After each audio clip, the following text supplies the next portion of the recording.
أما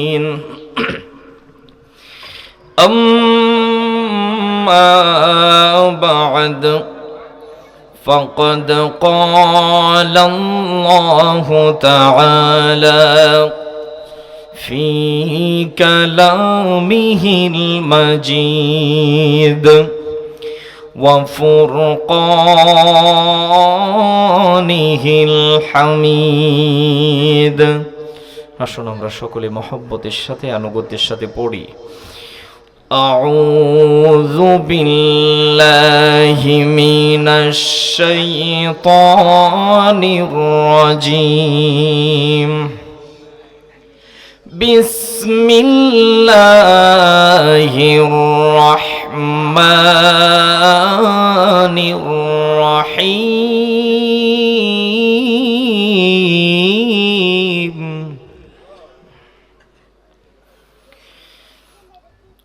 إذا زلزلت الأرض زلزالها وأخرجت الأرض أثقالها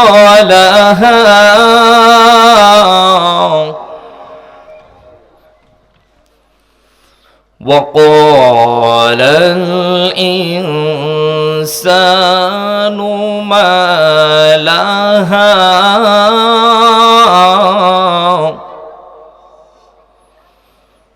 يومئذ تحدث أخبارها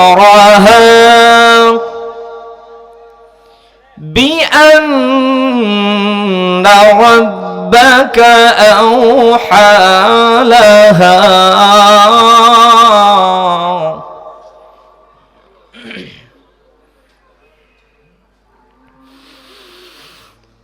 الله أكبر ولله الحمد بسم الله الرحمن الرحيم.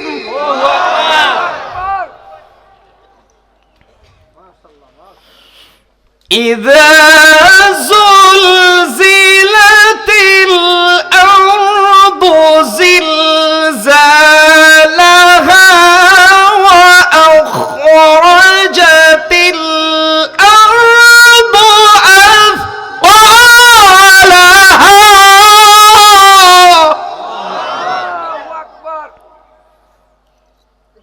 وقال الإنسان ما لها يومئذ تحدث أخبارها بأن ربك أوحى لها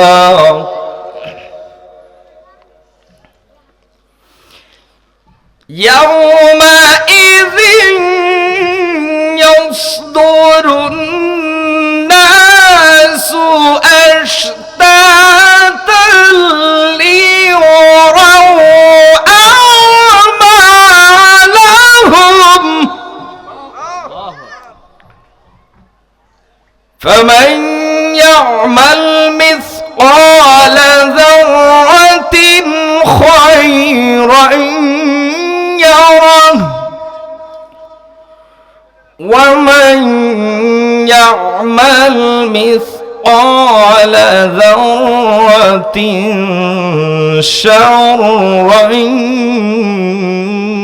يره। কোরআন তেলাওয়াত কি খারাপ লাগে? আর একটু শুনবেন না? শেষ করবেন? শুনবেন? লা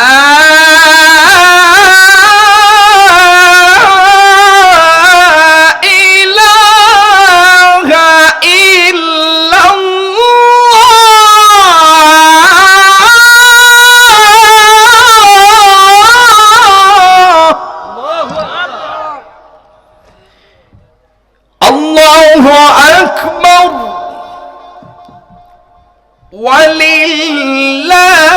الحمد بسم الله الرحمن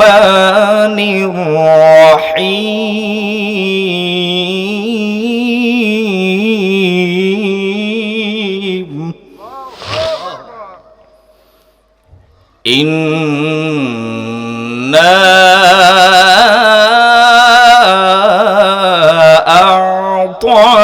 أعطيناك الكوثر فصل لربك وانحر إن شانئك هو الأبتر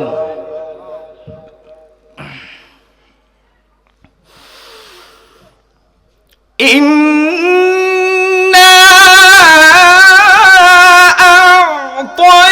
أعطيناك الكوثر فصل لربك وانحر إن شانئك هو الأبتر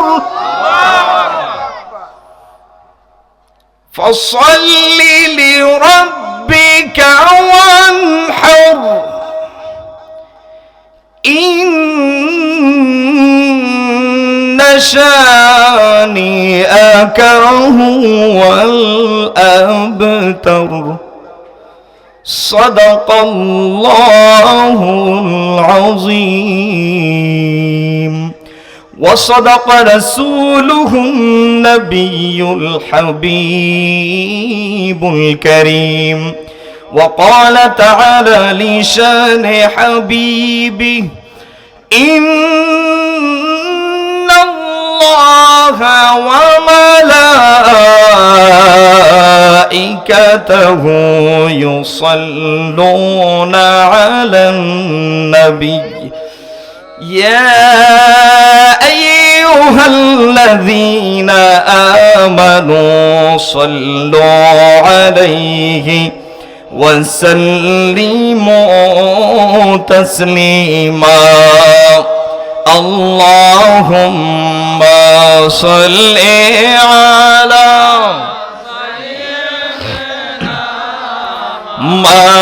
مولانا محمد وعلى آله سيدنا مولانا আর একটু মোহাব্বত নিয়ে নবীর প্রেমে মাতোয়ারা হয়ে পড়ি আল্লাহুম্মা সাল্লি আলা সাইয়্যিদিনা মাওলানা মুহাম্মদ ওয়া আলা আলি সাইয়্যিদিনা মাওলানা أكبادنا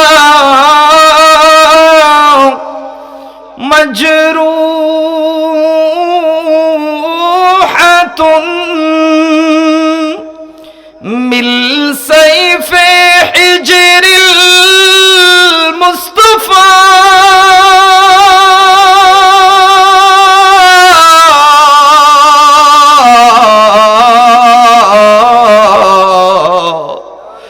طوبى لأهل بلدة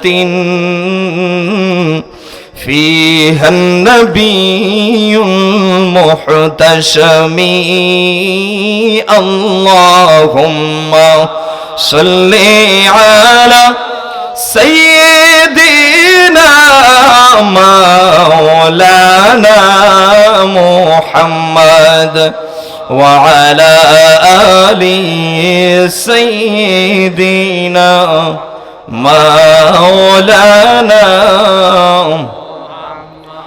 صل على رسولنا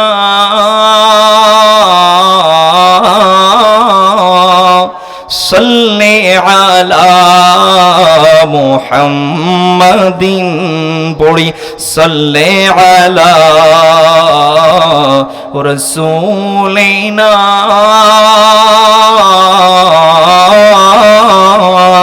সাল্লি আলা মুহাম্মাদিন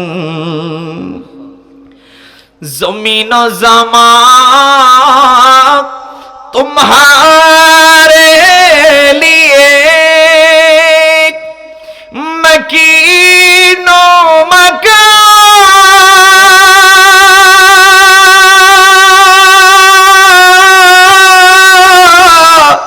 तुम्हारे लिए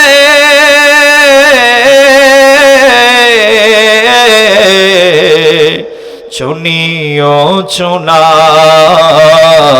तुम्हारे लिए बने दो जहां तुम्हारे लिए ला इलाहा इल्लल्लाह ला इलाहा इल्लल्लाह ला इलाहा ला इलाहा हस्बी रब्बी जल्लल्लाह मा फी क़ल्बी गैरुल्लाह नूर मुहम्मद सल्लल्लाह नूर मुहम्मद सल्लल्लाह ला इलाहा इल्लल्लाह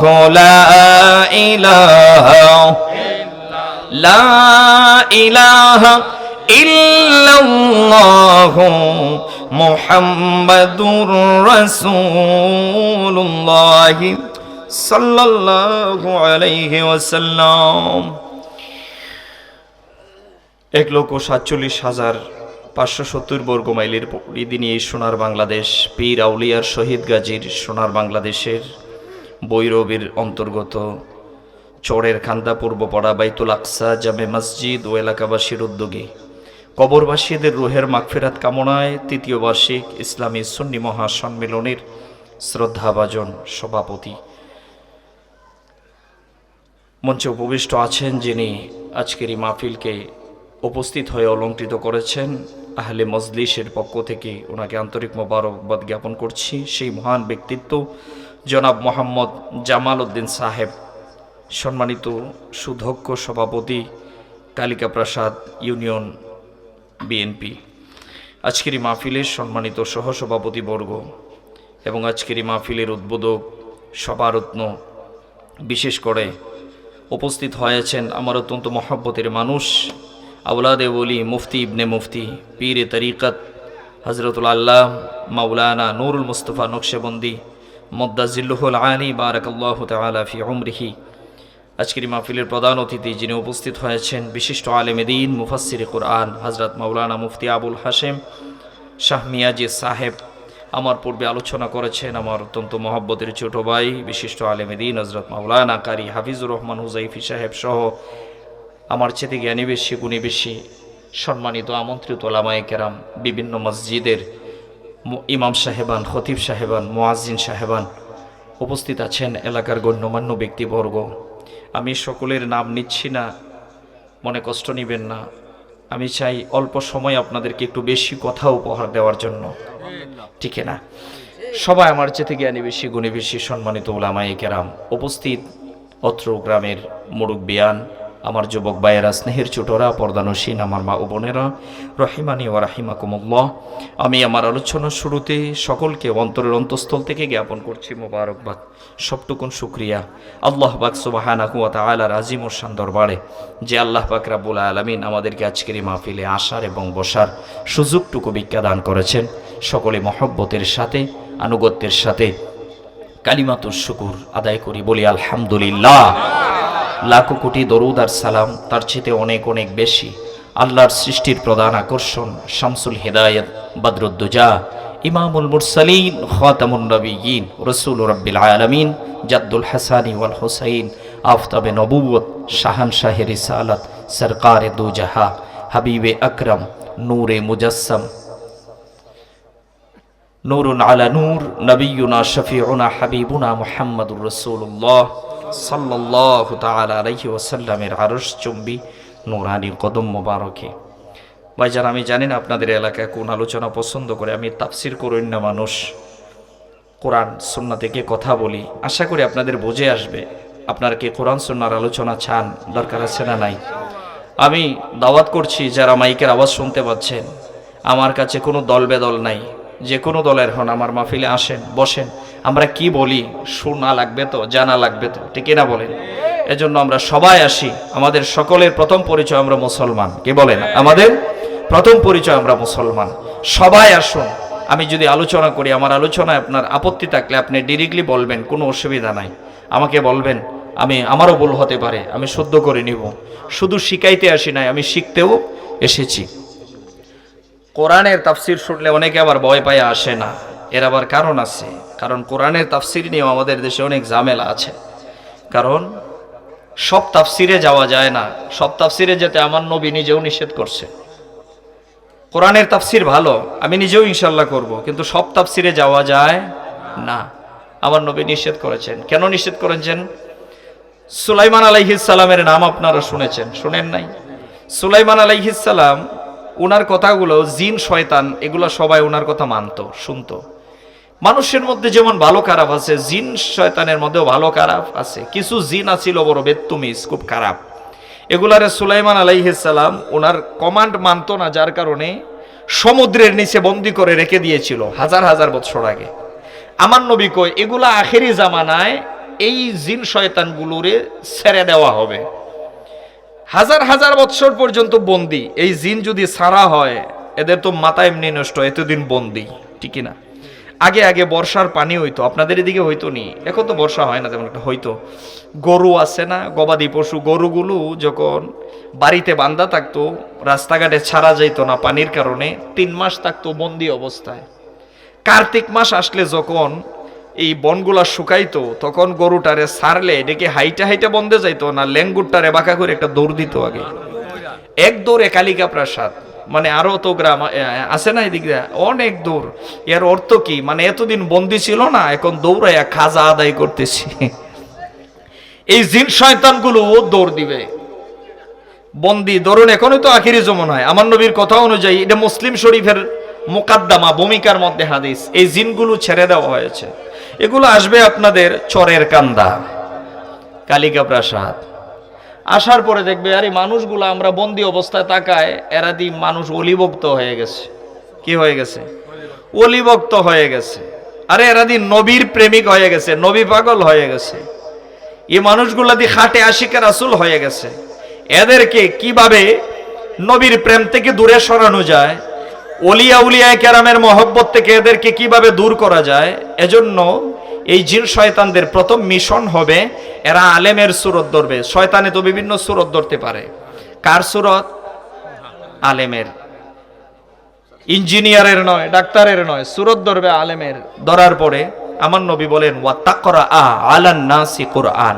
মুসলিম শরীফের হাদিস আমি আপনাদেরকে বলছি। মানুষদেরকে কোরআনের তাফসীর করবে। কি করবে? কে করবে? জিনে, জিন শয়তানে। তো আমরাও করি, জিন শয়তানেও করে। হুজুর, তাহলে আসল কোনটা নকল কোনটা, চিনার আলামত কি? আমার নবী বলে, চিনার আলামত স্বয়ং আমি রাসূলুল্লাহ নিজেই।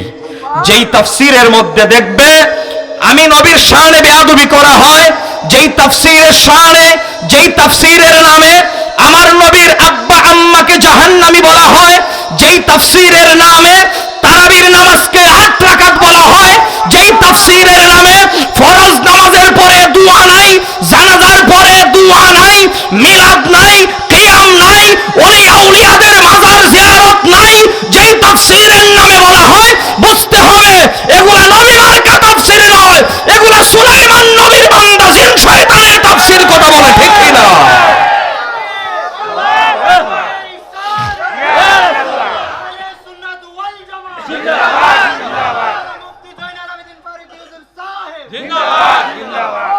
ভাই, আপনি যেই দল করেন আমার আপত্তি নাই, আপনার ব্যক্তিগত ব্যাপার করতে পারেন, কিন্তু আমার নবীকে আপনার হৃদয়ের স্থান না দেওয়া পর্যন্ত আপনি মুমিন হতে পারবেন না। একটা হাদিস আমি শোনায়ে দেই। হযরত ওমর রাদিয়াল্লাহু তাআলা আনহু আয়েশা কয়, ইয়া রাসূলুল্লাহ, আমি সবকিছুর চাইতে আপনি রাসূলকে বেশি ভালোবাসি, আমার জান ব্যতীত। আমার জান কে বলতেছে? হযরত ওমর রাদিয়াল্লাহু তাআলা আনহু। আমার নবী সাথে সাথে বলেছেন, ওমর, মুমিন এখনো হতে পারো নাই। কখন হব ইয়া রাসূলুল্লাহ? তাহলে আমার ভালোবাসা ঘাটতি কোন জায়গায়? হাত্তা আকুনা হাব্বা ইলাইকা মিন নাফসিকা, যতক্ষণ পর্যন্ত আমি রাসূল তোমার জানের চাইতে প্রিয় না হতে পারবো, মুমিন হতে পারবে না। হযরত ওমর রাদিয়াল্লাহু তাআলা আনহু বলে, আল্লাহর কসম, আমার পিতামাতা আপনার কদমে কুরবান, আমি আমার জানের চাইতেও বেশি ভালোবাসি আপনাকে। আমার নবী কই, এইমাত্র মুমিন হইছো। আপনি যে দলের, যে বর্ণের, যে কিছু হন না কেন, আমার নবীজির হৃদয়ে স্থান যতক্ষণ পর্যন্ত পরিপূর্ণ দিতে পারবেন না, মুমিন হতে পারবে না। সম্মানিত শুধু কষ্ট হচ্ছে আপনাদের? আমার আজকে এমন এক মাইক পাইছি, এবারের মানে বছরের শ্রেষ্ঠ মাইক পাইছি, মজলিসও পাইছি সুন্দর। এগুলা ভাবিক মানুষ, আশিকে রাসূল, মনে তো কয় একটা না 4 ঘন্টা করি, কিন্তু হায়াত তো কম। ইনশাল্লাহ আজকে যেহেতু প্রথম আসছি, রিজিকে থাকলে আমারে লং টাইম দিবেন। আমি আলোচনা করি পবিত্র কুরআনুল কারীমের সূরা জিলজাল আপনাদের খেদমতে তেলাওয়াত করেছি। আমাকে আল্লামা মুফতি নুরুল মুস্তাফা নকশবন্দি হুজুর এই আলোচনাটা ওনার সাথে পরামর্শ করে আসছি। একটি সূরা আছে, সূরাটা পবিত্র কুরআনুল কারীমের 114টি সূরার মধ্যে 99 সূরা। সূরাটার নাম হলো সূরা জিলজাল। বাই কি নাম এটার? বলে হুজুর, আমরা তো সবাই মাদ্রাসায় পড়ি নাই, জিলজাল তো আমরা বুঝি না, এটার বাংলা অর্থ কি? সূরাটার আমি সহজভাবে বুঝাই। এটার বাংলা অর্থ হচ্ছে ভূমিকম্প। কি নাম? ভূমিকম্প। গ্রাম্য ভাষায় বৈশাল কয়, ঠিক না? ভূমিকম্প তো বুঝেন, গতকালকে ভূমিকম্প যায় নাই, আজকেও ভূমিকম্প টের পাই নাই, আজকেও শুনছি গেছে। আল্লাহ, অনেক মানুষ মারা গিয়েছে, যারা মারা গিয়েছে আল্লাহ তাদেরকে শাহাদাতের মর্যাদা দান করুন। এগুলো আমাদের হাতের কামাই, আমাদের পাপের কারণে হয়। আমরা আল্লাহর কাছে রুজু হই, দোয়া করি, ওলিয়া উলিয়া কেরামের উসিলায়, আবার নূর নবীজির উসিলায় যেন আল্লাহ আমরা হেফাজত করে বলি আমিন। তো এই সূরাটার নাম কি? ভূমিকম্প। এই সূরার নাম কেন ভূমিকম্প? ভূমিকম্প আসলে কি হয় বলেন তো? জাকনি দেয়, কাঁপায়। কিন্তু আল্লাহ কোরআনে এই সূরার যে ভূমিকম্পের কথা বলেছে, এখন তো জাকি দিলে থেমে যায়। কিয়ামতের পূর্বে আল্লাহ তাআলা এমন একটা ভূমিকম্প দিবে, যে ভূমিকম্পটা সারা পৃথিবীটারে চূর্ণ বিচূর্ণ করে দিবে। ওই ভূমিকম্পের কথাই আল্লাহ তাআলা বলেছেন। এই সূরাতে রুকু আছে 8টি। রুকু কয়টি? হ্যাঁ, না, রুকু 1টি, আয়াত হচ্ছে 8টি। এই সূরাটা অধিকাংশ মুফাসসিরিনে কেরামের মতে এটা আমার নবীজি, কলিজার টুকরা নবীজি মক্কা থেকে মদিনায় হিজরত করার 2 বছর পরে আল্লাহ তাআলা নাজিল করেছেন। এখন সূরাটা কেন নাজিল করেছেন আমি কারণ না বললে ওয়াজের মজা পাবেন না। প্রত্যেকটা সূরা নাজিলের পিছনে কোনো না কোনো কারণ আছে। হুজুর, তাহলে এই সূরা নাজিলের পিছনে কারণটা কি? আমি কি বলবো আপনাদেরকে? কওমি মাদ্রাসা বলেন, আলিয়া মাদ্রাসা বলেন, উভয় মাদ্রাসার মধ্যেই কিতাবটা পড়ানো হয়। আলিয়া মাদ্রাসার কামিল তাফসীর বিভাগের মধ্যে কিতাবটি পড়ানো হয়। কিতাবের নাম হলো লুবাবুন নুকুল ফি আসবাবিন নুজুল। লিখেছেন কে? আমার মতো সাধারণ কোনো মৌলবী না, যিনি লিখেছেন হাফেজ আল্লামা জালালউদ্দিন সুয়ুতি রহমাতুল্লাহি আলাইহি। ওনার নাম শুনেছেন অবশ্যই। কত বড় আশিকে রাসূল ছিলেন, কত বড় আলেম ছিলেন। আল্লামা জালালউদ্দিন সুয়ুতি রহমাতুল্লাহি আলাইহি বলেন, আমি জালালউদ্দিন সুয়ুতি আমার জীবনে একটা নয়, দুইটা নয়, 1 লক্ষ হাদিস আমার সিনার মধ্যে সনদ সহকারে মুখস্থ ছিল। কয় লাখ? কম হয়ে গেছে? হুজুর 1 লক্ষ কেন মুখস্থ করলেন, আর বেশি কেন করলেন না? তিনি বলেন, লাউ আকসারা হাদিসান লা হাফিজতু। 1 লক্ষ মুখস্থ করার পরে আমি আর হাদিস পাই নাই, যদি পাইতাম তাও মুখস্থ করে নিতাম। আমার মেমোরিতে ঘাটতি ছিল না, পাওয়ার মধ্যে ঘাটতি ছিল, আর খুঁজে পাই নাই। বুঝেন, 1 লক্ষ মুখস্থ করার পরে যদি আরো পাইতাম আরো মুখস্থ করতাম। কত বড় আলেমে দ্বীন, কত বড় ওলি ছিলেন, কত বড় বুজুর্গ ছিলেন। উনি উনার একটা কিতাব আল ইয়াকুত ওয়াল জাওয়াহির, এই কিতাবের মধ্যে উনার আত্মজীবনের মধ্যে লিখেন, রাআইতু রাসূলুল্লাহি সাল্লাল্লাহু আলাইহি ওয়াসাল্লাম ইয়াকযাতান বিদআন ওয়া সাবঈনা মাররা। আমি জালালউদ্দিন সুয়ুতি আমার জীবনে আমার রাসূলুল্লাহকে স্বপ্নে নয়, ঘুমন্ত অবস্থায় নয়, জাগ্রত অবস্থায় 70 বারের চাইতে বেশি দেখেছি। ওই যে অলিউল্লাহ আশিক হিসাবে কয়, জালালউদ্দিন সুয়ুতি 75 বার দেখল নবীজি। জালালউদ্দিন সুয়ুতি 75 বার দেখল নবীজি। এতবার দেখিয়া তবু তৃপ্তি তাহার গেল না। মদিনা মদিনা আশিক মুমিনের ঠিকানা। এই যে বলে জালালউদ্দিন সুয়ুতি, যিনি বলেন আমি ঘুমন্ত অবস্থায় নয়, আমি স্বপ্নে দেখি নয়, যখন আমার রাসূলকে দেখতে চেয়েছি, ইয়া রাসূলুল্লাহ বলে ডাক দিয়েছি, আমার রাসূল আমাকে হাজিরি দিয়েছে। তিনি কিতাব লিখেছেন লুবাবুন নুকুল ফি আসবাবিন নুজুল। আমি অত্যন্ত খুশি, ধন্যবাদ জানাই চেয়ারম্যান সাহেব, পাইছি একজন খাটে আশেকে রাসূল মানুষ, সময় দিচ্ছেন, আসেনি সময় কিছু, আলহামদুলিল্লাহ। আমরা তো এই রকম নেতাও তাও দরকার, যারা ওয়াজ মাহফিলও পাওয়া যায়, কি কর? সম্মানিত সুধী ভাইয়ের আমার নবীজি এই সূরা আল্লাহ কেন নাজিল করলেন, কারণটা শুনেন। আমার নবীজি মসজিদের মধ্যে নামাজ পড়াতে যাবেন, হুজরা শরীফ থেকে রওনা দিয়েছে, সাথে কোনো সাহাবায়ে কেরাম নাই। সাহাবায়ে কেরাম মসজিদের ভিতরে অপেক্ষা করছে, মসজিদের নববীতে আমার নবীর পিছনে নামাজ পড়বেন। যাওয়ার পথে দুইটা পাহাড়ের মাঝখান দিয়ে একটা চিকন রাস্তা আছে, যেটাকে গিরিপথ বলা হয়। দুই পাহাড়ের মাঝখান দিয়ে চিকন রাস্তা থাকে না, এটাকে গিরিপথ বলা হয়। এমন একটা রাস্তা দিয়ে আমার নবী হেঁটে যাচ্ছেন, সাথে কোনো সাহাবায়ে কেরাম নাই। হঠাৎ করে পাহাড়ের ডান দিক থেকে, বাম দিক থেকে, সামন থেকে, পিছন থেকে, চতুর্দিক থেকে মুসলমান নয় ইহুদিদের 10 থেকে 12টা যুবক আমার নবীজিকে আটক করে ফেলেছে, ঘেরাও করে ফেলেছে। আমার নবী বলেন, কি ব্যাপার, তোমরা কারা? কি বা তোমাদের পরিচয়? কোথায় থেকে এসেছো? আমার রাস্তা কেন আটক করেছ? আমার গতিপথকে কেন বন্ধ করে দিয়েছো? রাস্তা খুলে দাও। আমার সাহাবায়ে কেরাম আবু বকর, ওমর, উসমান, আলীর মতো সাহাবী আমার জন্য অপেক্ষমান, নামাজ পড়াতে হবে। যাও, আমার রাস্তা থেকে সরে যাও। তারা রাস্তা থেকে সরে যায় না। এই ইহুদির বাচ্চারা, এগুলা ভালো না খারাপ? কালি কি খারাপ না কারাফের গোরের খারাপ? পৃথিবীতে এদের একটা জারজ রাষ্ট্র আছে ইসরাইল নামে, এরাই বিশ্বের মধ্যে অশান্তি সৃষ্টি করছে, কথা বলেন ঠিক কিনা? ওরাই কতদিন পরে পরে মসজিদের এই আকসার মধ্যে হামলা করে। এদের কোনো অস্তিত্ব ছিল না, এদের কি ছিল না, কোনো অস্তিত্ব ছিল না। সেই ফিলিস্তিন তাদেরকে আশ্রয় দেওয়ার কারণে, একটা কথা বলে দয়ার কারণে আজকে আপদ বেড়েছে।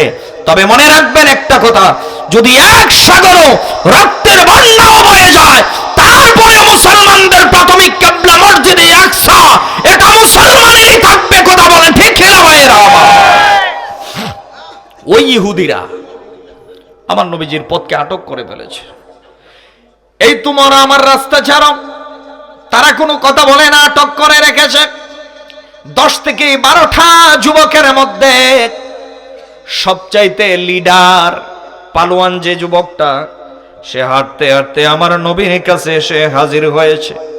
সে তার ভাষায় ডাক দিয়েছে, ও নবীজি মুহাম্মদ, আমরা বলি সাল্লাল্লাহু আলাইহি ওয়াসাল্লাম, ওগো নবীজি, আমরা আপনাকে মারার জন্য আটক করি নাই, আমরা আপনাকে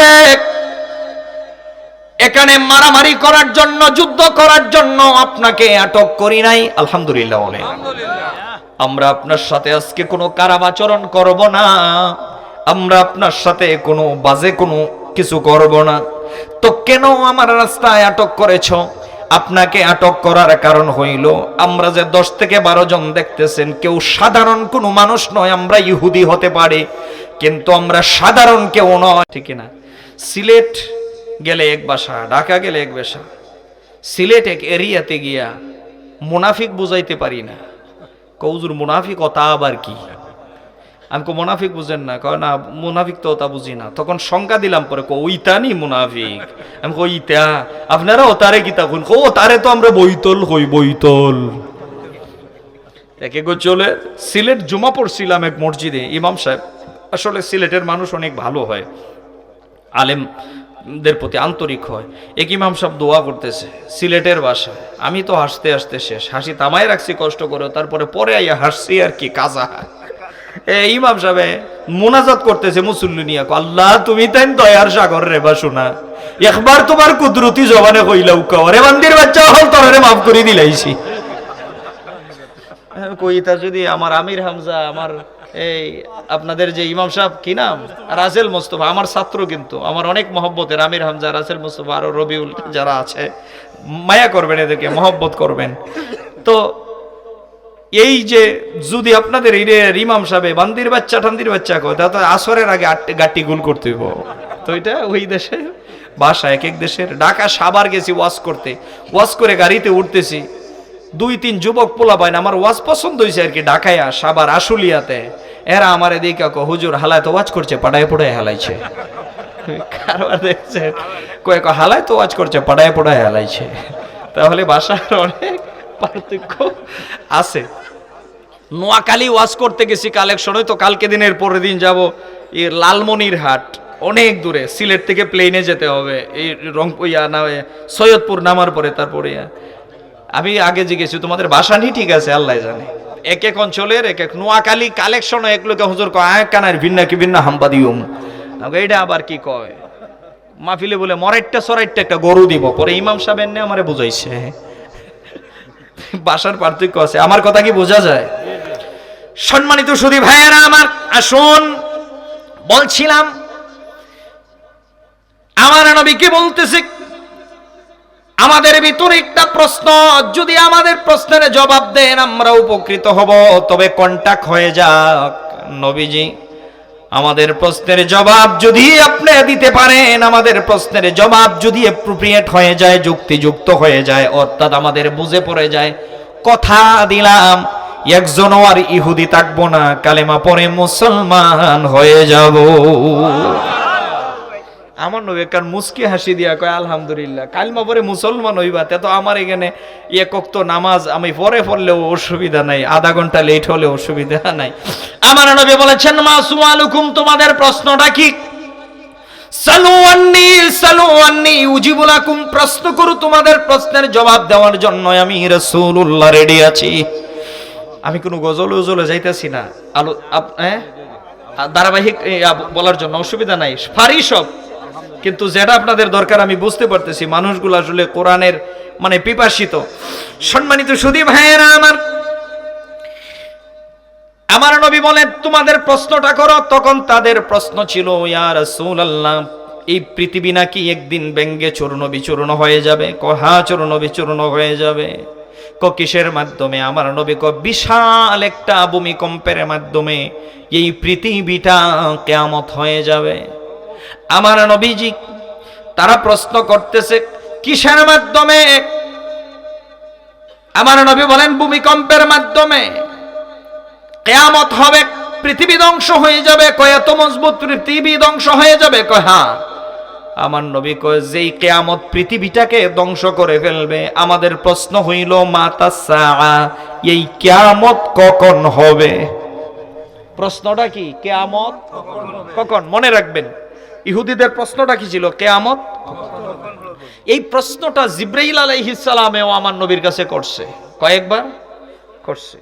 এটা নিয়ে আমাদের দেশে আবার কিছু আমাদের আলেম ভাইয়েরা ওই অ্যাক্সিডেন্ট করছে, ইমানের অ্যাক্সিডেন্ট।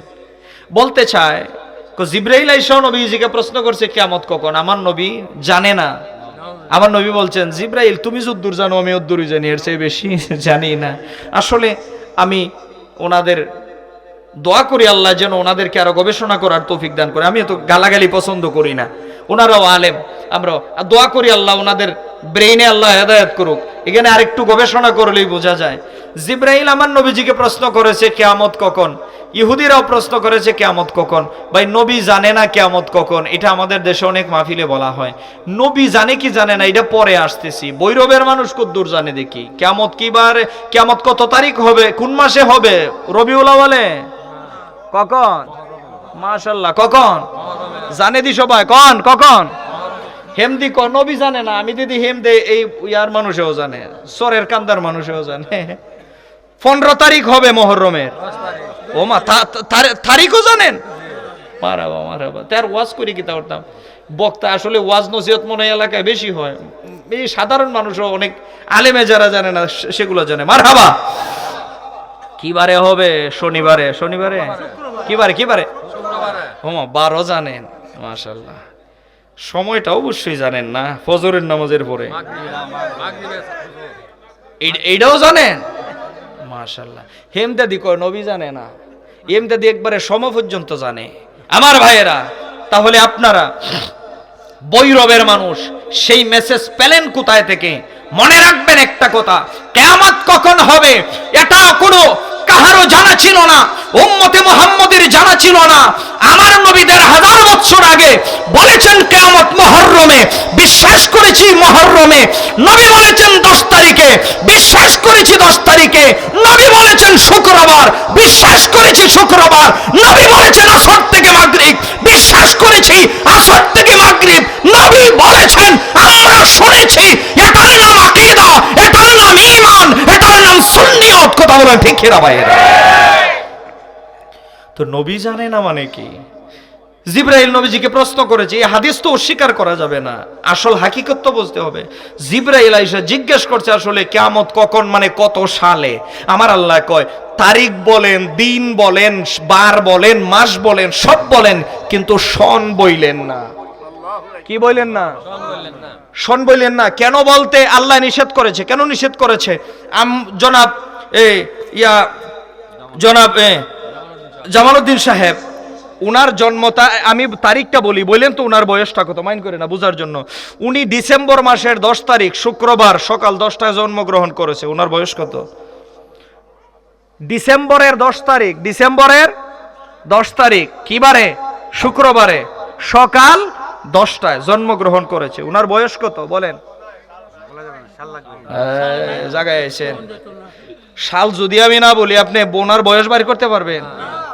তাহলে সাল আমার আল্লাহকে সব বলে দেন, একবারে মাগরিব সময় আসর থেকে মাগরিব এই ওয়াক্তটাও বলে দেন, কিন্তু সাল বইলেন না।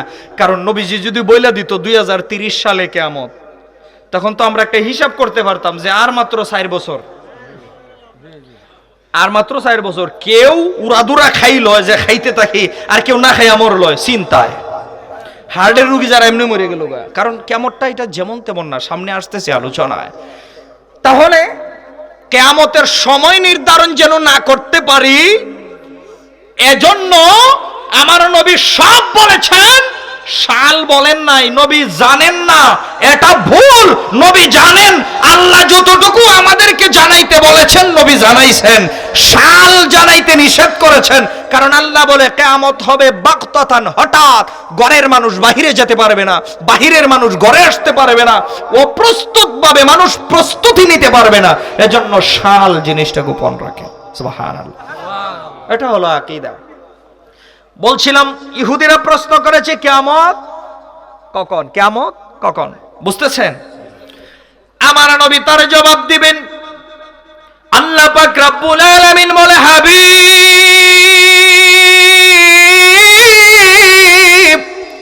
দোস্ত আমার, 2 পাহাড়ের মাঝখানে ইহুদিরা আপনাকে প্রশ্ন করবে, আমি আল্লাহ তো জানি। যার কারণে তাদের প্রশ্নের জবাবটা আমি পৃথিবী সৃষ্টি করার আরো 50,000 বছর আগেই রেডি রেখেছি। জবাবটা আপনার বাসায় দিবেন না, আমি আল্লাহ তাদের প্রশ্নের জবাব রেডি রেখেছি। কোরআনের ভাষায় দিবেন, জবাব হয়ে যাবে।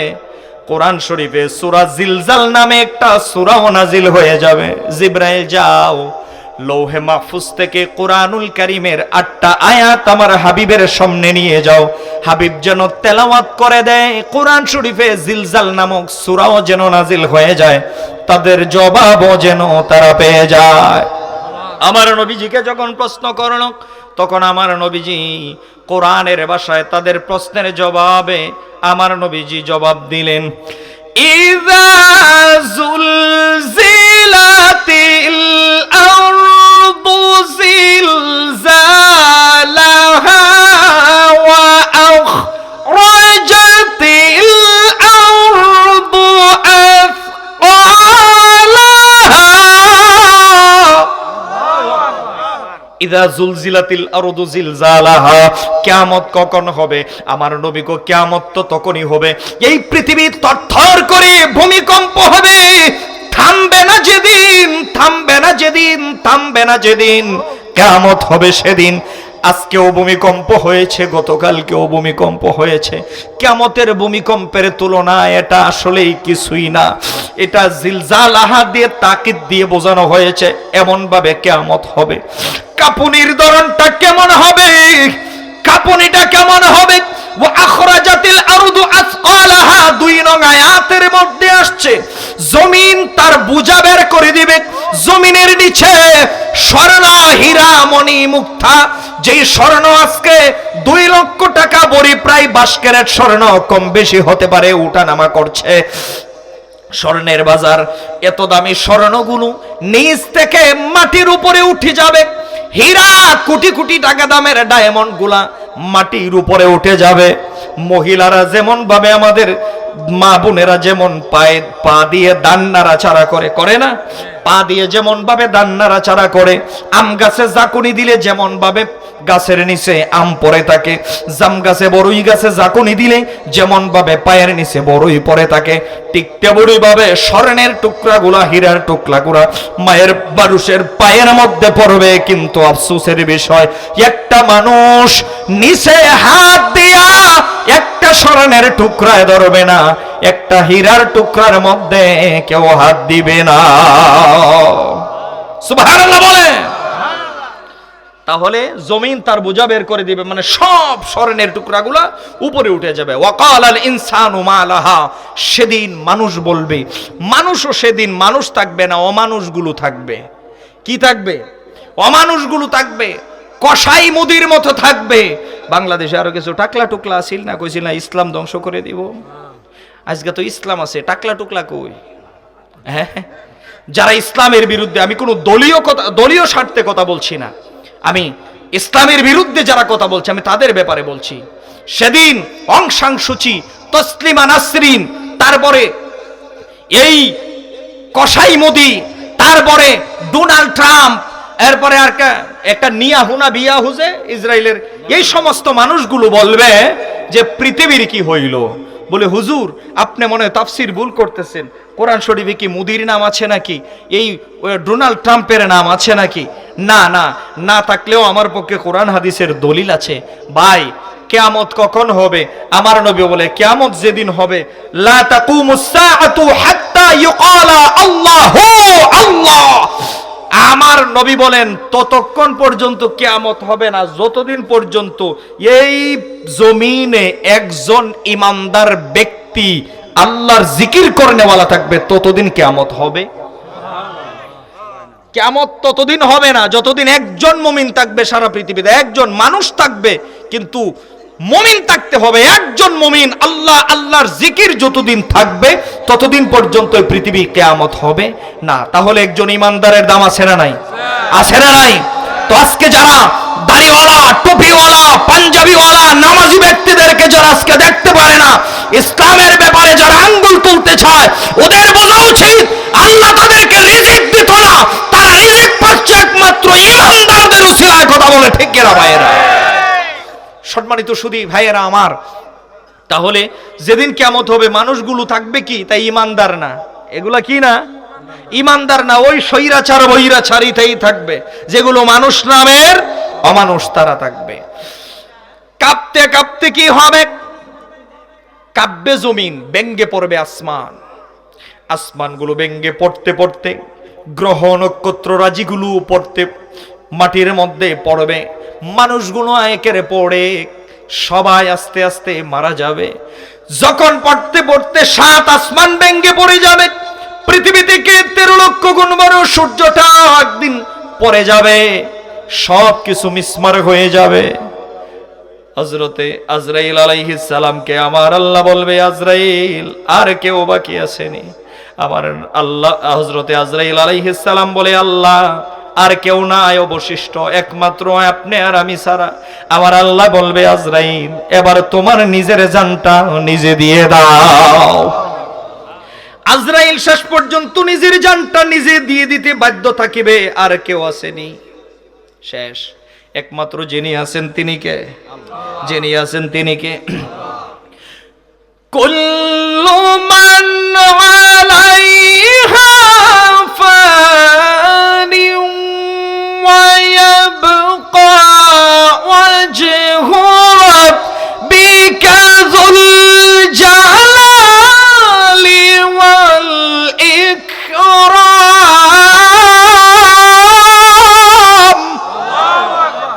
একমাত্র আমার আল্লাহ। মাঝে মধ্যে একটু তেলাওয়াত টান দিই, কারণ আমরা কিছু ভাই সাহেব আছে সুন্নিরা তেলাওয়াত বলে জানে না, আইন না দেখি কেডা কত টান তারে। সম্মানিত সুধী, আমার আল্লাহ পাক রব্বুল আলামিন ব্যতীত আর কেউ নাই। সাহাবায়ে কেরাম আমার নবীজিকে জিজ্ঞেস করেছেন, সাহাবায়ে কেরাম আমার নবীজিকে জিজ্ঞেস করেছেন, ইয়া রাসূলুল্লাহ সব ধ্বংস হয়ে যাওয়ার পরে কি হবে?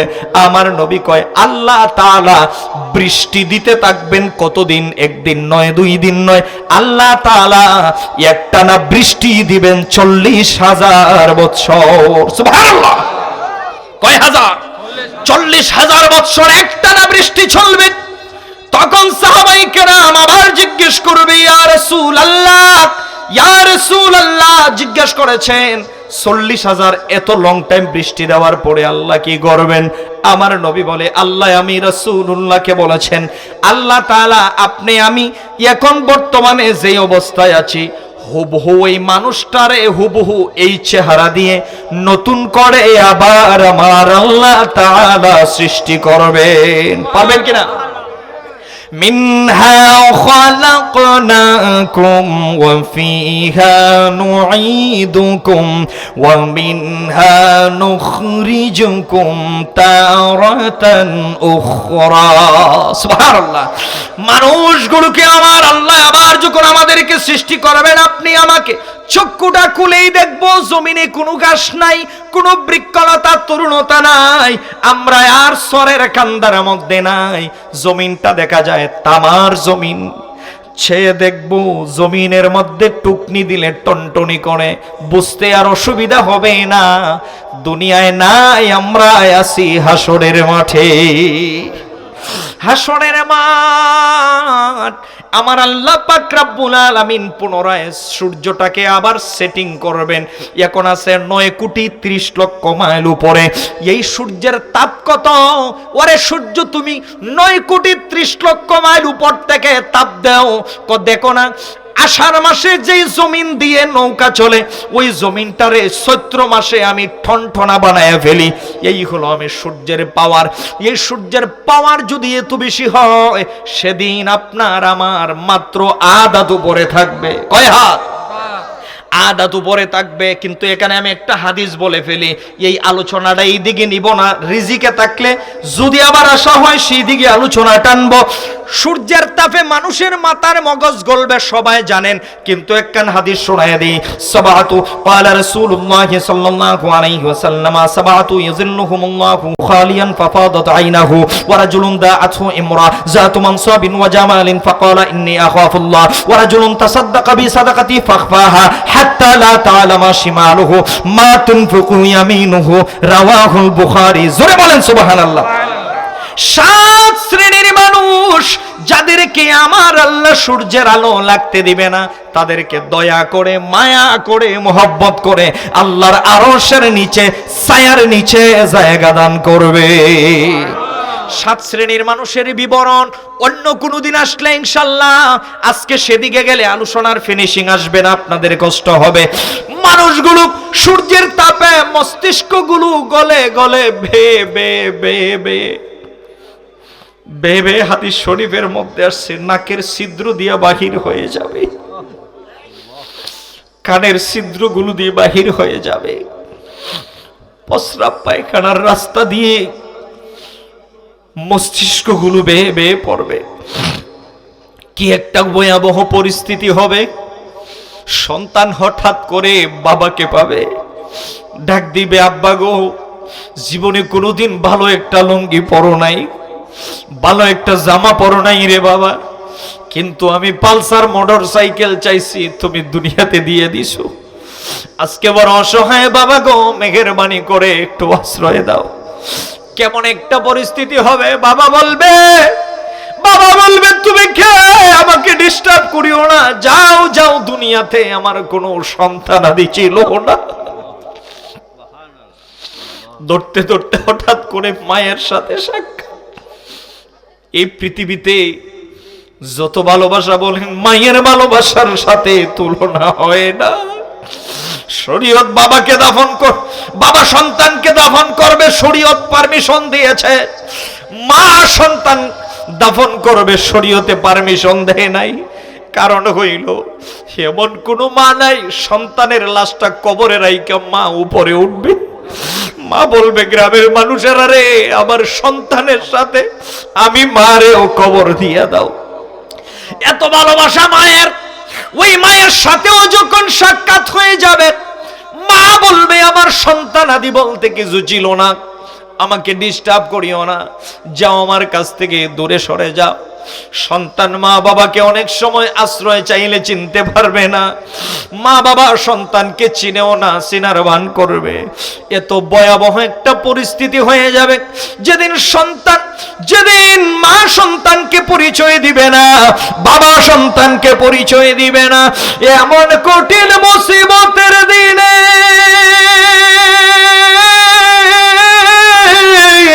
আপনার আমার দয়ার নবী, কলিজার টুকরা নবী, দু জাহানের কামলিওয়ালা নবী একটা মুহূর্তের জন্য উম্মতদেরকে ভুলে যাবে না। একটা মুহূর্তের জন্য ভুলে যাবে না। মানুষগুলো, আমার আলোচনা লম্বা হয়ে যাবে, সামনের দিকে দৌড়ে আগাচ্ছি। মানুষগুলো দৌড়তে দৌড়তে যাবে বাবা আদম আলাইহিস সালামের কাছে। আদম আলাইহিস সালামের কাছে যাওয়ার পরে বলবে, বাবা আদম, আপনি আমাদের আদি পিতা, আল্লাহর কাছে একটু দরখাস্ত করেন না, যেন বিচার কার্য শুরু হয়ে যায়। আদম আলাইহিস সালাম বলবে, লাস্তুলা, আমার পক্ষে সম্ভব না। লম্বা হাদিস আমি সংক্ষেপ করে বলছি। আদম আলাইহিস সালাম ফিরাইয়া দিবে, যাও নূহ নবীর কাছে। নূহ আলাইহিস সালামের কাছে আসলে নূহ আলাইহিস সালাম বলবে, লাস্তুলা, আমার পক্ষে সম্ভব না। নূহ আলাইহিস সালাম পাঠিয়ে দিবে ইব্রাহিম আলাইহিস সালামের কাছে, তিনিও বলবে, লাস্তুলা, আমার পক্ষে সম্ভব না। তারপরে পাঠিয়ে দেওয়া হবে হযরতে মূসা আলাইহিস সালামের কাছে, তিনিও বলবে, লাস্তুলাহা, আমার পক্ষে সম্ভব না। মূসা আলাইহিস সালাম পাঠিয়ে দিবে ঈসা রুহুল্লাহ আলাইহিস সালামের কাছে। হযরতে ঈসা আলাইহিস সালাম বলবে, লাস্তুলাহা, আমার পক্ষে সম্ভব না। এভাবে আস্তে আস্তে ঈসা নবী বলেন, ওরে মানুষগুলো, দাঁড়াও দাঁড়াও দাঁড়াও, সবাই তো পারক হয়েছে, আমি নিজে ঈসাও পারক, তবে তোমাদেরকে এমন একটা জায়গা দেখায়া দেই যেখানে গেলে তোমাদের কোনো সমস্যা হবে না, নাজাতের একটা ওসিলা হয়ে যাবে। ওই যে দেখা যায় মাকামে মাহমুদের গোড়ায় আখিরি নবী, দু জাহানের বাদশা নবী, কামলিওয়ালা নবী সাজদায় পড়ে আছে। যাও উনার কাছে যাও, সেখানে গেলে তোমাদের জন্য একটা নাজাতের ব্যবস্থা হয়ে যাবে। সুবহানাল্লাহ। ব্যবস্থা হবে কি হবে না? ঘুমে ধরছে, ঘুম আসতেছে। আসুন শরীরের একটু গরম করি, কারণ জানি তো সকলের ওই এক একজনের এক এক চাহিদা, সবই তো পূরণ করতেছে। একটা নবীর প্রেমে নাচ গেয়ে নেই, রাজি আছেন? আমরা নবীজির পাগল, আমরা মদিনার পাগল, আমরা নবীজির পাগল, আমরা মদিনার পাগল, বাইরা কাহারো পাগল, সবাই নবীজির পাগল, কাকারা কাহারো পাগল, আমরা আমরা নবীজির পাগল, আমরা মদিনার পাগল। মদিনারে দুলবালি মোর, মদিনারে দুলবালি মোর নয়নের কাজল। আমরা নবীজির পাগল, আমরা মদিনার পাগল। আমরা নবীজির পাগল, আমরা মদিনা। শুনিলে মদিনার কথা বলতে পারি সকল বেতা। শুনিলে মদিনার কথা বলতে পারি, জোরে বলতে পারি, আহা বলতে পারি। শুনিলে মদিনার কথা,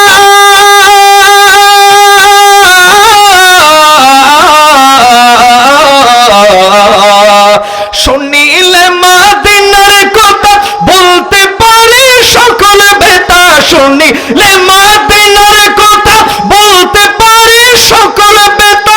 মনের মধ্যে বেশি উঠে, মনের মাঝে বেশি উঠে প্রেমানন্দের ডল। আমরা নবীজির পাগল, আমরা মদিনার পাগল। বাইরা কাহার পাগল, আমরা নবীজির পাগল। জুড়ে কোন কাহার পাগল, আমরা পাগল, আমরা নবীজির পাগল, আমরা মদিনার পাগল। আমরা নবীজির পাগল, কার লাগিয়া কান্দো রে মন, কার লাগিয়া কান্দো। হাত উঠাইতে পারবেন কষ্ট কইরা। কার লাগিয়া কান্দো রে মন, কার লাগিয়া কান্দো। কেউ তো তোমার আপন হবে না, না না না। কেউ তো তোমার আপন হবে না, না না। যে জন হবে আপনা সেই তো মদিনা।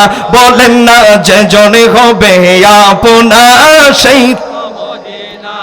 আরে এই দুনিয়ার আপনে যারা আজকে আছে কালকে নাই। এই দুনিয়ার আপনে যারা আজকে আছে কালকে নাই। দয়ার নবী মায়ার নবী আপন সদায়, আপন সদায়। এমন আপনা নবী, এমন আপনা নবী যার নাই উপমা।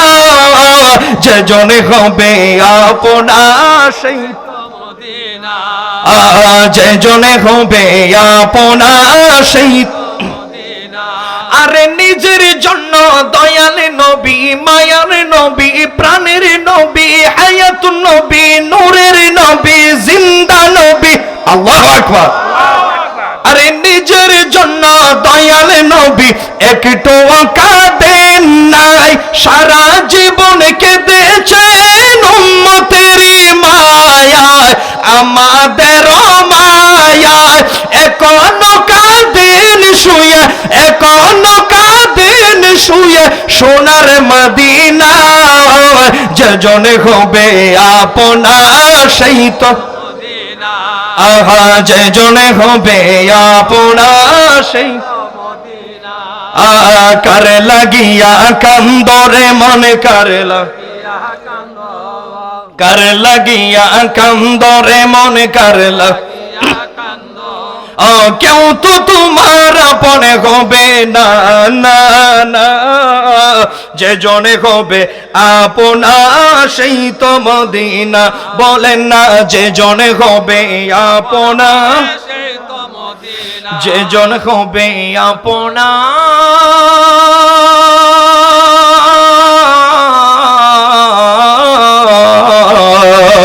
সেই তো মদিনা। বলেন ইয়া রাসূলুল্লাহ। খারাপ লাগতেছে? সম্মানিত সুধী, মানুষগুলো ধরতে ধরতে শরণ আসেনি যাবে আমার নবীর কাছে। আমার নবীর কাছে যাওয়ার পরে নবী দেখার পরে বলবে, ওরে উম্মতের দল আসতে কেন এত লেট করলে? আরো আগে যদি আসতায় আরো আগেই তো ব্যবস্থা হয়ে যাইতো। বলে ইয়া রাসূলুল্লাহ, হাসরের মাঠটা তো এত ছোট না, বিশাল হাসরের মাঠ, আপনাকে খুঁজে পাই নাই গো নবী। ঈসা নবী আপনার সন্ধান দিয়েছে, আপনার খেদমতে হাজির হয়েছি। নবী আপনি হলেন লাস্ট চিকিৎসা, এখানে হলো ইমার্জেন্সি বিভাগ। এখানে আমরা যদি নৈরাশ হয়ে যাই তাহলে আমাদের যাওয়ার আর কোনো জায়গা নাই। আমার নবী বলে, জায়গা মতে আসছো, নৈরাশ হওয়ার দরকার নাই। সমস্ত নবীগণ বলেছে লাস্তুলাহা, আমি রাসূলুল্লাহ লাস্তুলাহা বলার নবী নাই, আমি হইলাম আনালাহা, সুপারিশ করার অধিকার আমার আল্লাহ দিয়েছে, আমি তোমাদেরকে সুপারিশ করব। নবী কয়, কার কার কাছে গেছিলাম? অমুক অমুক সবার কাছে গেছিলাম, সবাই ফিরাইয়া দিছে। আল্লাহর সাথে ডরাইয়া কথা কয় না, আল্লাহ নাকি কাহার। আমার নবী কয়, হা লিল্লাহিল ওয়াহিদিল কাহার, আল্লাহ কাহার, ঠিক আছে। এজন্য আল্লাহকে সাহস করে না কেউ ডাক দেওয়ার, তো আমি রাসূলও আল্লাহকে ডাক দিব না, তো রাসূল করবেন কি? করব কি মানে তোমরা কি এখনো আমাকে চিনো নাই? আমি তো আল্লাহকে ডাক দিব না, আমার আল্লাহ একটু পরে আমাকে ডাক দিবে। আমি এমন একটা পজিশন তৈরি করব, একটু পরে আমার আল্লাহ আমাকে ডাক দিবে। বুখারী শরীফের শেষে হাদিসটা আসছে কিতাবুস শাফাআতে, আমার নবী পড়ে যাবেন সেজদায়। যেই মাত্র সেজদায় পড়ে যাবেন, আল্লাহ তাআলা সাথে সাথে কাহার রূপকে পাল্টাইয়া আমার আল্লাহ রহিম হয়ে যাবেন। যাওয়ার পরে ডাক দিবেন, ইয়া মুহাম্মাদু ইরফা রাসাকা, আপনি আপনার মাথা মুবারক উঠান। সালতুতা, আরে আপনি কি চান? ওয়াশফা, আপনি কি শাফাআত করতে চান? তুশাফা, অনুমতি দিলাম, যাকে পছন্দ লাগে শাফাআত করে নিতে থাকেন, জিজ্ঞেস করব না কেন জান্নাতে দিলে। আমার নবী সেজদায়, আল্লাহ বলে, হাবিব হাসরের মাঠে সেজদায় পড়ে কান্নার জন্য আমি হাসর সাজাই নাই। আমার বান্দা এটা কে জান্নাতি কে জাহান্নামী আমি আল্লাহ তো ভালো করেই জানি। আমি দুই দলরে দুই ভাগ করে কইতাম, এই তোরা জাহান্নামে যা, তোরা জান্নাতে যা। কেন মিজান দরকার? কেন ফুলসিরাতের ফুল কেন সাজাইলাম? হাবিব সবই তো সাজাইছে আপনার শান বোঝানোর জন্য। আপনার 63 বৎসরের জিন্দেগি ছোট ছিল, 63 বৎসরের জিন্দেগিতে তো সবাই আপনার পাওয়ার দেখে নাই। আপনার আখিরি উম্মতেরাও শুধু আপনার পাওয়ার শুনছে আলিম উলামার মুখ থেকে, দেখে তো নাই। হাসরের মাঠে তো সবাই উপস্থিত থাকবে, যাতে লাইভ দেখতে পারে, লাইভ আপনার পাওয়ার যেন লাইভ দেখতে পারে। আমি আল্লাহ লাইভ দেখানোর জন্য মিজান ফুলসিরাত সাজাইলাম। জোরে বলেন সুবহানাল্লাহ। সেদিন লাইভ দেখানো হবে, আমার নবীর পজিশন সেদিন লাইভ দেখানো হবে। সম্মানিত সুধী, আমার নবী পড়ে যাবেন সেজদায়, মাথা উঠাবেন। হাবিব আপনি মাথা উঠান, আপনি সেজদায় থাকলে এটা কেমন হয়? হাবিব আপনি মাথা উঠান। আমার আল্লাহ মাথা উঠেছে। সালতুতা, আরে আপনি আমার কাছে কিছু চাইবেন তো? কিছু না চাই আপনি সেজদা দিয়ে দিলেন। আপনি কিছু চান, আমি না দিলেন না সেজদা পড়তেন, গুসা করতেন। আমি এখনো তো চান নাই। ওয়াশফা, আপনি মনে হয় শাফাআত করতে চান। তুশাফা, যান অনুমতি দিয়ে দিলাম, কারে নেওয়ার দরকার। আমার নবী কয় শাফাআত পরে এরা চিল্লাইতেছে, এক একজনের মাথার মগজ গল্লা একেবারে অবস্থা খারাপ হয়ে গেছে। সুম্মা, বলতে পারেন যে মাথার মগজ গলে পড়ে যাবে, মানুষ কি মরবে না? না না, সুম্মা লা ইয়ামুতু ফিহা ওয়ালা ইয়াহইয়া, সেখানে নতুন করে আর আল্লাহ কাউকে করবেন না, জিন্দা করবেন না, আর কারো মৃত্যুও হবে না। মানুষগুলো মাথার মগজ গলে গলে পড়বে, আবার মগজ হবে, আবার গলে গলে পড়বে, মানুষ চিৎকার। আল্লাহ এর অবস্থা বড় খারাপ, আপনি তাড়াতাড়ি বিচারের কাজ শুরু করেন। আমার আল্লাহ বলবেন, আপনি বলেছেন বিচারের কাজ 1 মিনিটও লেট করব না, 50,000 বছর হয়ে যাবে, তো আপনি বলেছেন হ্যাঁ বিচার কার্য শুরু হয়ে গেলে ভালো হয়। হাবিব আপনি বলেছেন 1 মিনিট লেট হবে না, বিচার কার্য শুরু। হাসরের মাঠে মানুষ তো আছে, মুমিন আছে, মুনাফিক আছে, মুত্তাকি আছে, আল্লাহর ওলিরা আছে, সাহাবীরা আছে, নবীরা আছে, কাফেররাও আছে। সবাই জুমলা না, এক জায়গায় না। এখন সব এক জায়গায় থাকলে তো এক দরে তো সবাই না, জাত করার দরকার, কোয়ালিটি করার দরকার। বৈরব বাজারে এক ভাই টমেটো ব্যবসায়ী টমেটো আনছে, এই নরসিংদীতে তো টমেটো ফলন ভালো হয়, নরসিংদী থেকে আনছে। টমেটো আনার পরে জাত হইছে 4টা। জাত কয়টা? একটা হইছে খাসা, একটা হচ্ছে টকটকিয়া লাল, আর একটা হচ্ছে আদা কাঁচা আদা ফাঁকনা, আর একটা হচ্ছে লো কোয়ালিটি। এইটা ট্রাকে যে জারা ঠারা দিছে স্বেচ্ছা মেচ্ছা গেছে গা, এটারও একটা কোয়ালিটি আছে। কোয়ালিটি কয়টা হয়েছে? হাসরের মাঠেও সবাই তো এক কোয়ালিটি না। আল্লাহ তাআলা হাসরের ময়দানে কোয়ালিটি করবে 4টা। এই 4-এর ভিতরে আপনিও আছি, আমিও আছি, 4-এর বাইরে কেউ। নাই। চার কোয়ালিটি নিয়ে হলো আজকে আমার মূল ওয়াজ। যদি আমার ওয়াজ শেষ করতে পারে আল্লাহ যদি তৌফিক দান করে, তাহলে আপনি কত নম্বরে থাকতে পারবেন এটা বুঝা যাইতে পারবেন। ফার্স্ট ক্লাস কোয়ালিটি হলো বিনা হিসাবে জান্নাতি। এক নাম্বার কোয়ালিটির নাম কি? বিনা হিসাবে জান্নাতি। 2 নম্বর কোয়ালিটির নাম বিনা হিসাবে জাহান্নামী। 3 নম্বর কোয়ালিটির নাম হিসাব হবে সহজ। 3 নম্বর কোয়ালিটি কি? হিসাব হবে সহজ। 4 নম্বর কোয়ালিটি হিসাব হবে কঠিন। হিসাব হবে, বলেন না, হিসাব হবে কঠিন। তাহলে আমরা কি জানতে পারলাম? 1 নম্বর কোয়ালিটি কি? বিনা হিসাবে জান্নাতি। সবাই বলেন বিনা হিসাবে জান্নাতি। হুজুর মনে আসছে না? হুজুর আসছে, মাশাআল্লাহ। হুজুরকে নিয়ে আসেন স্টেজে, আলোচনা লম্বা করবো না, নিয়ে আসেন। 1 নাম্বার হলো আল্লাহ আল্লাহ। না এটা হুজুর দেউতে শুভেচ্ছা স্বাগতম কষ্ট। লাল গোলাপ শুভেচ্ছা, লাল গোলাপ শুভেচ্ছা। বসেন সবাই, ধৈর্যের সাথে বসেন, হুজুর আসছে।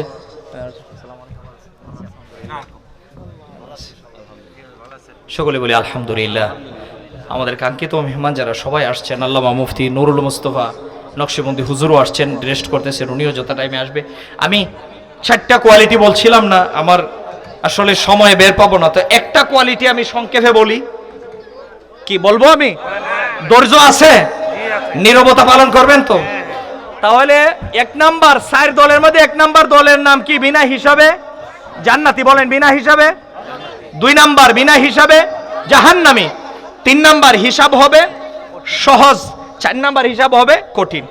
1 নাম্বার বিনা হিসাবে জান্নাতি। মুসলিম শরীফের হাদিস, আমার নবী কয় আল্লাহ তাআলা আমি নবীর ইজ্জতে, আমি নবীর মহব্বতে আল্লাহ তাআলা কাল হাসরের ময়দানে আমার উম্মতের 70,000 উম্মত আল্লাহ হিসাব নিবে না, বিনা হিসাবে জান্নাত দিবে। জোরে কোন সুবহানাল্লাহ। কয় হাজার উম্মত বিনা হিসাবে জান্নাতি? কয় হাজার? 70,000। এখন দেখি 70-এর ভিতরে আপনারা 2 একজন আসুননি, কেউ থাকতে পারবেন নি? যে কেউ কথা কয় না, অনেকে কয় সপ্তাহ যেন মাছ পড়ি না, কেমনে থাকবো? আসেননি কেউ? হ্যাঁ, থাকতে পারবেন ইনশাল্লাহ? ইনশাল্লাহ তো কয় না। আচ্ছা যাই হোক, নিজের অপরাধী মনে করছে, খারাপ না। 70-এর ভিতরে আপনি কেমনে থাকবেন? নবীজির সাহাবী তো ওই 1,25,000। নবীজির সাহাবীর সংখ্যা কত? 1,25,000 হলে নবীজির সাহাবী তো 70-এর ভিতরে সবাই পড়ে না। এই কথা যখন আমার নবী বলছে, হুজুর তোমার রাদিয়াল্লাহু তাআলা আনহু লাভ কয় ইয়া রাসূলুল্লাহ, সবাই আলহামদুলিল্লাহ কইলেও আমি কইছি না। আমার নবী কো ওমর কেন কইছো না? কো আমার আপত্তি আছে বিনয়ের সাথে। কো কি আপত্তি? কো 1 লাখ আল্লাহ যখন কইছিল 1,70,000 বিনা হিসাবে জান্নাতি, আপনি অত কমে মানছেন কে? একটু মোরসা দিলে তো আল্লাহ বাড়াইলো। 70-এর ভিতরে আমি উমরও তো চিন্তায় আছি। আমার আমরা সাহাবীও তো 1,25,000। তে গাউসে পাক রইছে না? সুবহানাল্লাহ কয় না? আরে ইমামে আজম আবু হানিফা রইছে না? ওয়াইসাল কারানী রইছে না? বাবা শাহজালাল রয়ে গেছে না? আমার নবী মুস্কি হাসি দিয়া কো উমর আমি জানতাম আপত্তি করলে তুমিই করবা। ঠিক আছে, আমার ওয়াজ এখনো শেষ হয় নাই। উমর শোনো, আমি 70-এ রাজি হইছি না। আল্লাহ যখন 70 কইছে আমি কইছি যে ওইতো না। আল্লাহ কো হাবিব 70-এ যে মানতেন না আমিও জানি, তো আপনি কমায় কইছেন কে রে আল্লাহ? কো আপনি চাইলে ভালো লাগে। সুবহানাল্লাহ কইন না? সুবহানাল্লাহ। আপনি চাইলে ভালো লাগে, ভালো লাগে। ঠিক আছে, 70-এ হাবিব আপনি মানেন না, 70-এ আমি কেমনে মানবো? হ্যাঁ, 70-এ আমি কেমনে মানবো? তাহলে হাবিব বিনা হিসাবে কত জান্নাতি দিলে খুশি আপনি নিজের হাতে অঙ্কটা বসায়া দেন। সুবহানাল্লাহ। আপনি নিজে কয়ালান আমি মান্না নিমু। আমার নবীও কো আমি বেইনসাফের নবী না। আপনি 70,000 দিছেন তো আমি 70,000ই আমি রাখলাম, আমি 71,000-এ যাব না। তবে আমি 70-এর সাথে একটু লেজ লাগায় দেই, একটু অংশ লাগায় দেই। আপনি যে 70,000 বিনা হিসাবে জান্নাতি দিছেন, এই 70,000 এক একজন যাওয়ার সময় হাতের আঙ্গুলে টান দিয়া যেন লগে করে আরো এক একজনে 70,000 করে নিতে পারে, সেই ক্ষমতা দিবেন আল্লাহ। বলে হাবিব রাজি হয়ে গেল।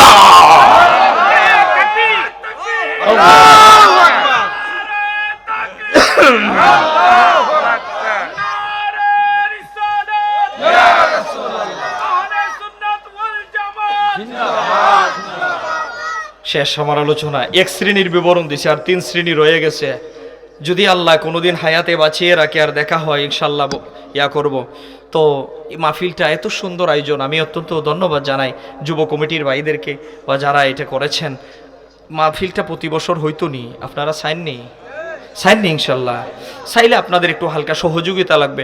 আল্লাহ আপনাদেরকে দন দিয়েছেন, মন দিয়েছেন, বিশেষ করে আমাদের চেয়ারম্যান মহোদয়, সভাপতি মহোদয় আছেন। হ্যাঁ, আসলে এখন তো আলহামদুলিল্লাহ মানে বেইল ওবালা বেলা ওবালা এখন আলহামদুলিল্লাহ, ঠিক কিনা? সামনে তো ইনশাল্লাহ জোয়ার, বেইল ওবালা বেলা ওবালা, আল্লাহ বালা করুক, বলি আমিন। আগামী বছর মাহফিলের জন্য প্যান্ডেলটা যদি একজন মারহাবা মারহাবা। এই পর্যায়ে মাল্য প্রদান করবেন বাইতুল আকসা জামে মসজিদের সম্মানিত ইমাম খতিব হযরত মাওলানা রাসেল মুস্তাফা নকশবন্দি সাহেব মাল্য প্রদান করবেন হযরত মাওলানা জয়নুল আবেদিন ফারুক হুজুর কিবলাকে। সকলে বলি মারহাবা। মারহাবা। এই পর্যায়ে মাল্য প্রদান করবেন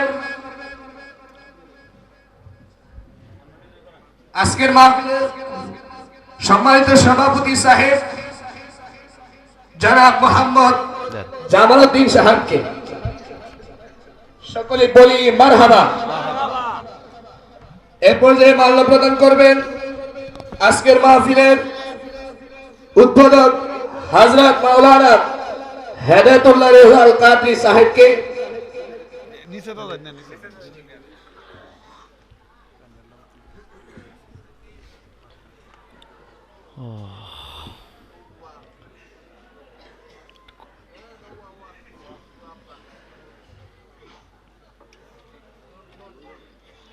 সকলে একটু সামনের দিকে এগিয়ে বসবেন। ইনশাআল্লাহ হুজুর আমাদের মধ্যে তাকরীর পেশ করবেন। মাল্য প্রদান করছেন হযরত মাওলানা হেদায়েতুল্লাহ রেজাউল কাদরি সাহেবকে। সকলে বলি মারহাবা। এই পর্যায়ে মাল্য প্রদান করবেন মাহফিলের পরিচালক মাওলানা রহমতুল্লাহ নকশবন্দি সাহেব, এরফানিয়া দরবার শরীফের সম্মানিত পরিচালক এবং উলামা পরিষদের সম্মানিত সিনিয়র সভাপতি হযরত মাওলানা আবু হানিফ বাদল ভাইকে। সকলে বলি মারহাবা।